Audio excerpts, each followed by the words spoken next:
Narito na naman ang mainit na balita mula sa mundo ng politika. Matindi ang naging eksena sa nagdaang pagdinig sa Kongreso matapos na hindi matinag si dating Police Colonel Jove Espinido sa harap ni na Congressman Benvenido Benny Abante at Congressman Romeo Aco.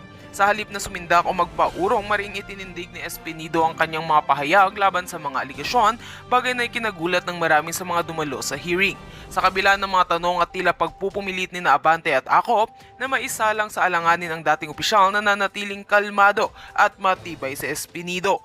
Sa bawat katanungan, malinaw at diretsong tugon ang kanyang ibinibigay, dahilan upang hindi makahanap ng buta sa mga kongresista na nakaharap sa kanya. Ayon sa ilang political analyst, naging malinaw umano na si Espinido ay hindi basta-basta matitinag ng presyon sa loob ng Kongreso. Ang kanyang determinasyon na ipaglaban ang sariling pangalan at reputasyon ay nagbigay ng impresyon sa publiko na handa siyang ilantat ang katotohanan sa kabila ng bantang maaaring kaharapin. Samantala, nananatiling usap-usapan sa publiko at social media ang maging tapang at paninindigan ng dating opisyal.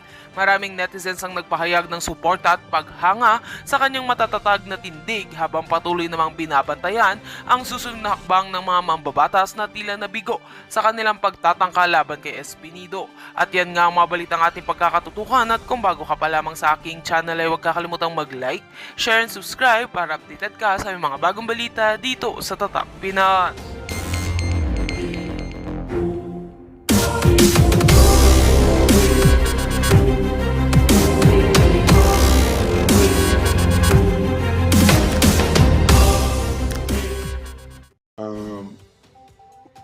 I think, kuan sir, mga first grade 2 or grade 3. Therefore, you're not going to lie in this committee, am I right? Yes, sir. Okay. So, naniniwala ka ba na mayroong human rights violation nangyari in the past administration? Pero sir, I am a law enforcer, sir. I'm not really see or to hear na magdesisyon ako kung mayroon o wala, sir. I'm But, not asking you to make a decision. I'm asking you kung naniniwala ka mayroong human rights violations dito. As far as yung narinig naman natin, sir, You're a believer of the Lord Jesus and then you're going to lie to me? no, Wala na akong panitawala sa'yo. Huwag ka na mag-text sa akin ng Bible verses. none, sir. Alas 6 na eh. Oh, kaya alas 6 na. Oh, hindi pa nanangalian ng kapatid ko. Oh, nagbinenda ka. Oh. Tignan nyo. According to the police data, ang napatay na drug lord 21, ang financier 9, maintainer 18. Ano po ba yung maintainer? Yun ang bakay. Ano ang ibig sabihin ng maintainer?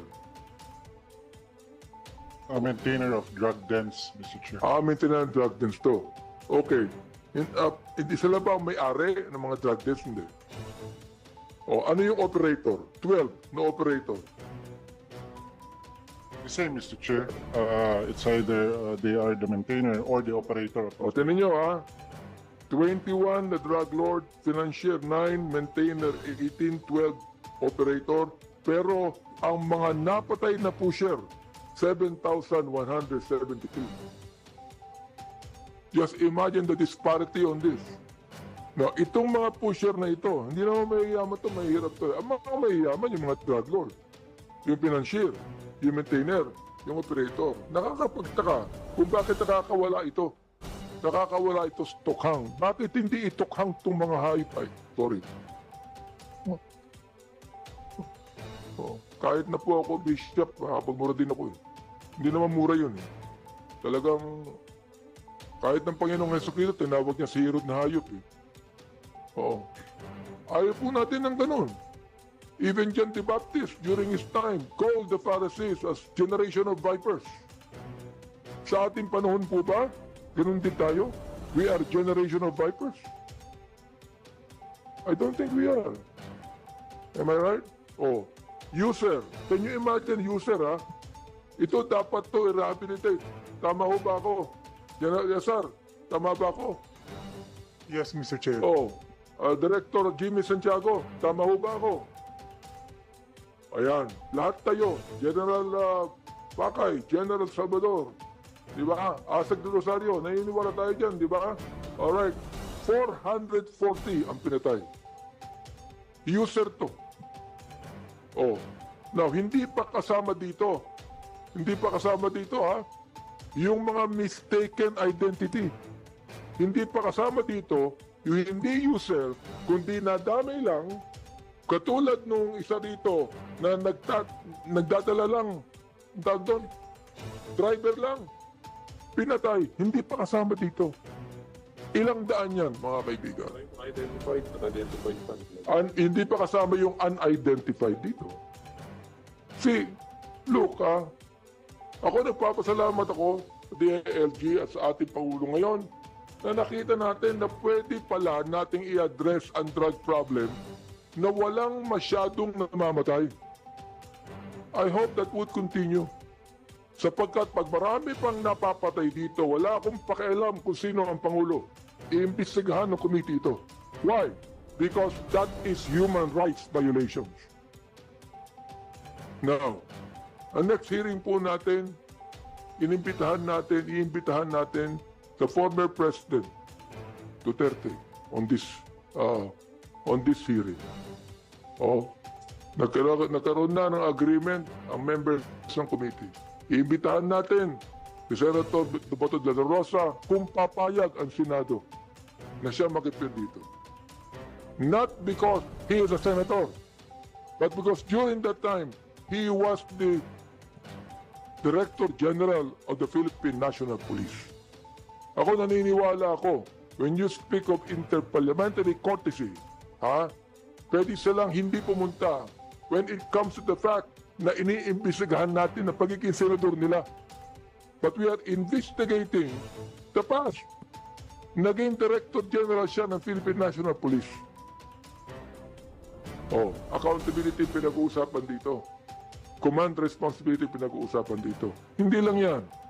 Iimbitahan din natin si dating Senador Laila de Lima to shed light on this because she knows a lot of things. Yan ang gusto kong sabihin sa inyo. Alright. Now, meron tayo ditong mga taga other PNP personnel. We have invited Colonel Joby Espinido. We have already made a motion to issue a show cause order on them. And we have andito siya. Andiyan pala. Si Joby Espinido. Alright. Dapat kayo na pa namin tinanong. Alright. Tahimik ka lang dyan eh. Alright. We have Reynanto Medina. Where is Reynanto Medina? Alright. Can you show yourself here in front? Are you still assigned in Davao? Yes. Are you still in Davao? Nakakita ko, Davao dyan eh. Pinagmamalaki mo ang pagiging Davaoan niyo? Pinagmamalaki mo?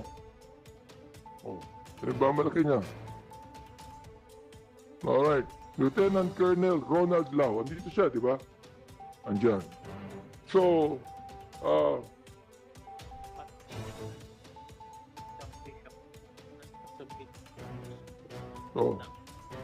we have received a spot report on the Murillo case. Ngayon lang. Meron pala eh. Medyo.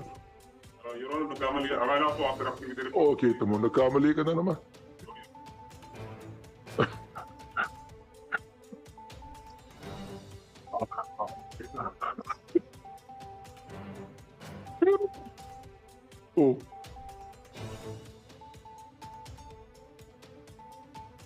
Ay, goodness naman, Okay. Colonel Espinido, ako, kilala mo ako, di ba? You would even give me messages on the scriptures. I know where you're coming from. All right?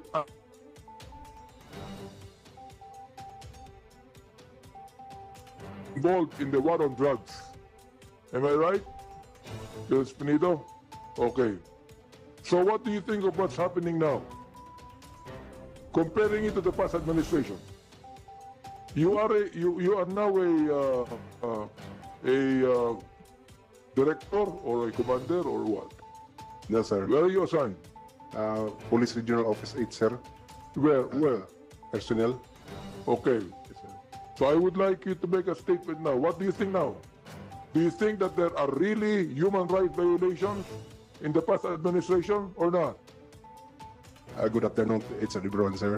And for me, very appreciated naman, sir, ang committee na to because napapakita lang natin sa lahat na may batas.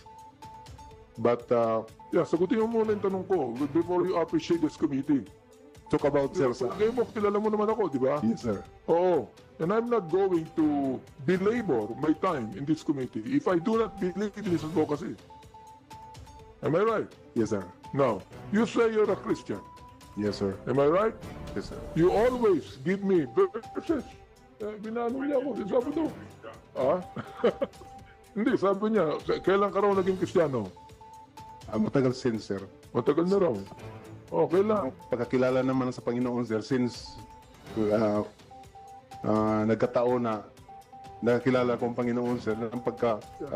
When did you receive the Lord into your heart? When was that?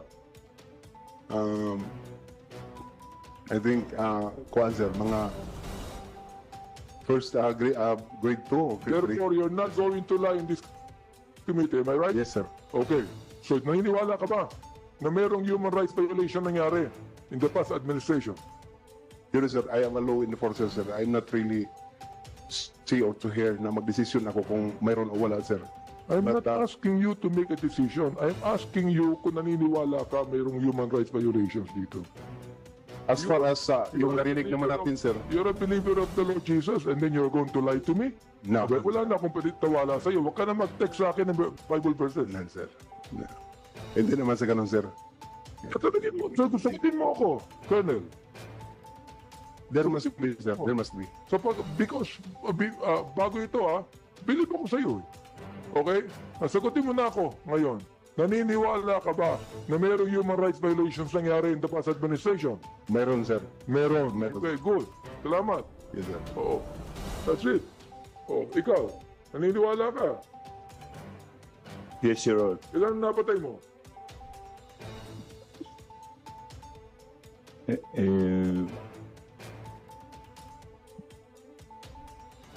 Wala pa po, Your Honor. Bakit hindi ka makasagot agad? Makasagot agad. Where are you assigned right now? At the Davao City Police Office, Your Honor. Davao City Police Office. Yes, Your Honor. Kasi pinatawag ka dito because you were involved. You were actually involved in the killing of these thousands. You were actually involved.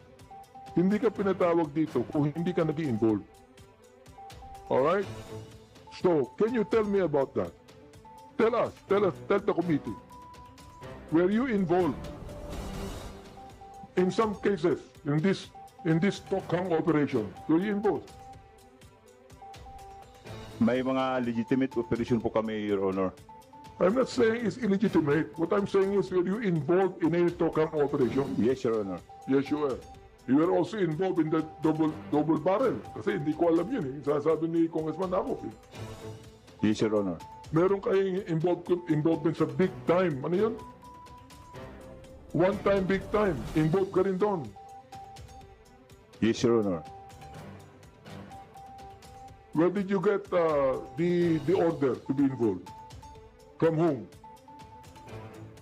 In my superior, Your Honor. Therefore, the Philippine National Police Brass, makikita po ninyo rito, I think that the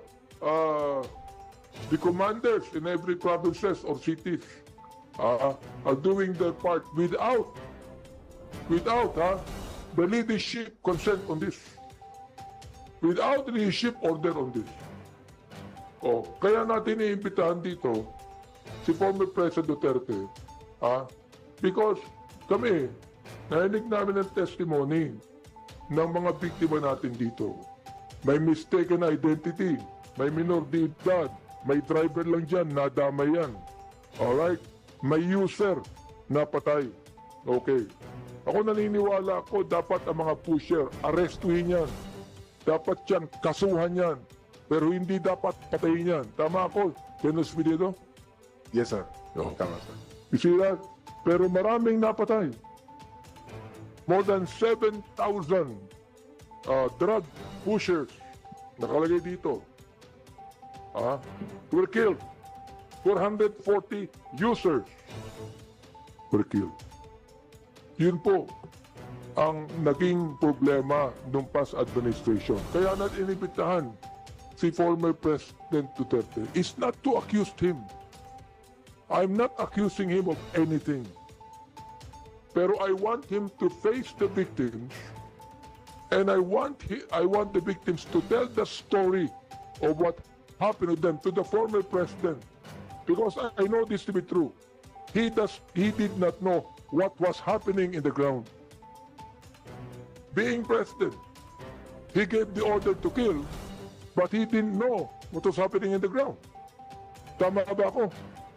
Am I right? So, inimbitahan po namin dito, never to accuse him, but for him to hear the testimony of the victims. Ganun lang po. So, Yes, Mr. Chair. Congressman Rosas, welcome.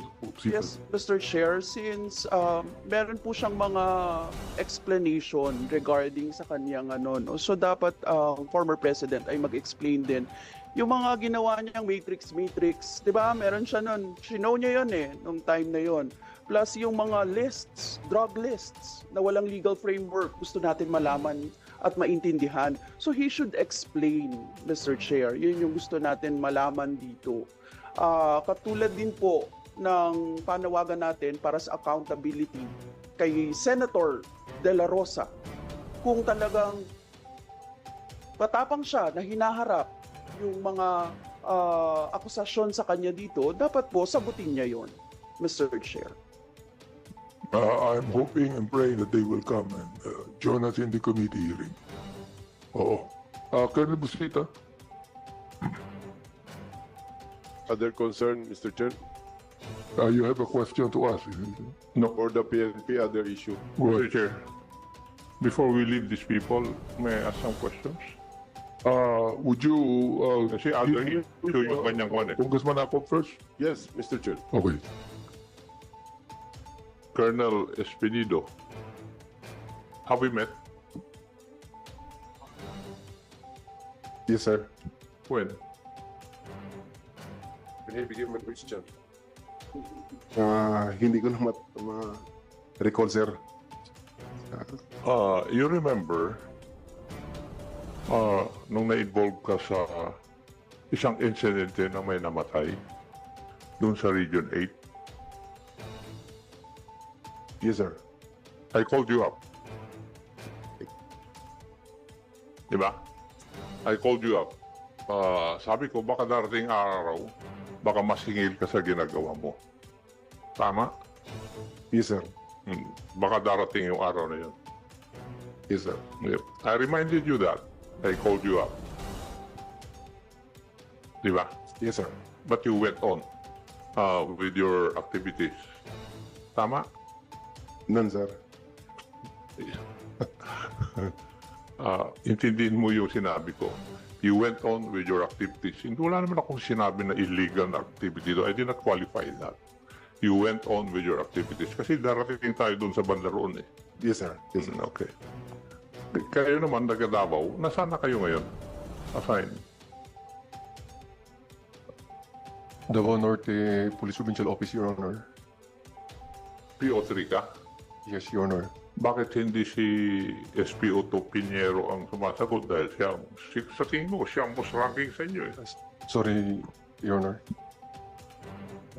Carmen Municipal Police Station, Your Honor, Davao del Norte. Were you ever assigned in Metro Manila? I remember, Your Honor, in 2016, Your Honor, from Pro 11 to NCR, Your Honor. So, ibig sabihin, from PRO 11 in Mindanao, you were reassigned to Metropolitan Manila. Specifically, anong lugar? Anong unit? Dito, Your Honor, sa Batasan, Your Honor. Quezon City. Eastern City, Your Honor. Quezon City. Lahat po kayo. Kasama ko, Your Honor, lahat kami, Your Honor. Now, how many were you, PNCOs, that were transferred from Region 11 to NCR? I remember, Your Honor, 8 of us, Your Honor. 8. 8, Your And your team leader was Colonel Patay, My superior, Your Honor. Major. My superior. Yes, kaya nga siya ang boss ninyo. Kasama niyo siyang na-transfer from Mindanao or Region 11 to NCR. Hindi naman, Your Honor. Bali, nauna sa Your Honor bago kami. Kaya nga, sumunod kayo. Yes, Your Honor. Tama? Yes, Your Honor. So, nauna siya dito sa Quezon City, sumunod po kayo. Yes, Your Honor, kasi na-orderan kami, Your Honor. Naintindihan ko naman yun. Kailan kayo nabalik sa Region 11? Ako, Your Honor, after the Quezon City, Your Honor, na-assign ako ng CIDG headquarters, and then Who was your boss sa CIDG? na-shoot ako ng order na napunta ng Region 3, Your Honor, na Hindi nga. Sir Patay Hindi yung... mo naman ako sinasagot. Sir Patay, Your Honor. Sa CIDG. Pagdating na namin sa Region 3, Your Honor. Hindi, teka. From Quezon City, na-destino ka ng CIDG Headquarters, Your Honor. sa Camp Crame. Yes, Your Honor. Yun ang order namin, Your Honor. Yes. Sino ang kasama mong na-assign doon? Hindi kami sumabay, Your Honor. Siya yung nauna. Sino? Yung mga kasama ko, Your Honor. Sino sila? Yes, Your Honor. Nauna sila. Sino ang opisyal na kasama nila na transfer sa CIDG? During the time, Your Honor, halos nauna lang siya, Your Honor, sa amin. Sino? Sir Patay, Your Honor. So, na-assign din pala sa CIDG. Yes, Your Honor. As what? Regional Director, Your Honor, ng Region 3, Your Honor. Ginawa siyang Regional Director ng Region 3. Yes, Your Honor. Okay. So, sumunod din kayo sa CIDG Region 3. Pagdating namin ng headquarters, Your Honor, may order naman na punta naman kami ng Region 3, Your Honor. Yeah, hindi naman kayo makakapunta roon na walang orders eh. Di ba? Yes, Your Honor. So, lahat din kayo 8 doon din. Ay, nadagdagan na kami, Your Honor. Ilan ang nadagdag? Hindi ko na alam, Your Honor. Nakalimutan ko na basta may Nadagdag sa inyo pero hindi nyo kasama sa Davao. parang hindi na yata, Your Honor. Ganun ba? Parang hindi Kaya hindi mo kilala dahil ang nadagdag, hindi nyo pa nakasama sa Region 11. Yes, Your Honor. Ha? Yung iba, Your Honor. You agree with him? Yes, Your Honor. Yes. So, kailan kayo nabalik sa Davao? Pagkatapos ng sa IDG, Your Honor, na-assign po ako, na-orderan po ako ng Maritime Group, Your Honor, na dito sa Crame. Sabay-sabay kayo? Hindi, Your Honor. Iba rin na yung assignment nila, Your Honor. Ikaw, saan ka na-assign? After sa ADG, Your Honor, na lipat po ako sa, sa PSPG, Your Honor. Police Security Protection Group. Yes, Your Honor. Si Madirable. PSPG din ako, Your Honor. Ha? PSPG din ako. PSPG. So, na-assign kayo sa PSPG. Sino po ang naka-assign na ninyo na VIP? Wala pa akong VIP at time, Your Honor. So, doon lang kayo sa headquarters ng PSPG. Yes, sir. Sa Your Honor. Davao, Your Honor. Sa Region 11 PSPG. Yes, Your Honor. Pero dito muna sa headquarters, Your Honor. Yeah, I know. So, nabalik din pala kayo, nabuwag din pala. Because I remember a report, I do not know from kay Attorney Neri or kay Attorney Conti. Ang basa ko doon na there were 10 special teams. Yun ang composed of 15 personnel. Pero ngayon ito, 8. Yan po yung kwan. Thank you, Madam Chair. Mr. Chair. Okay. Mr. Chair, before siguro kay Yeah, go ahead, go. habol ko lang, Mr. Chair, kasi nandito yung PCO ASEC and I believe there was a question before to him sa PCO, si ASEC, no? Yung this is regarding the 2017 year-end report. So, dala niyo po ba yung year-end report? Siguro, baka, Mr. Chair, ipasubmit natin if ever, at saka baka may gusto siyang sabihin. Yes, ma'am. Honorable Chair, honorable members. Ma'am, nasubmit po namin kayo ng umaga through email yung yung ni-request pong 2017 year-end annual accomplishment report ng PCO po. I also have, ma'am, a statement that I was asked to deliver. If I maybe have the indulgence of the chair to read the statement real quick. Mahaba ba yan, Mr. Chair? Siguro mga 2 minutes, ma'am. So, May basta ko siya? lang po, ma'am.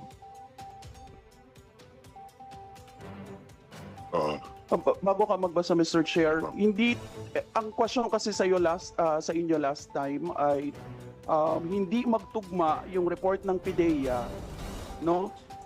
At saka yung report ng PCO sa 2017 year-end.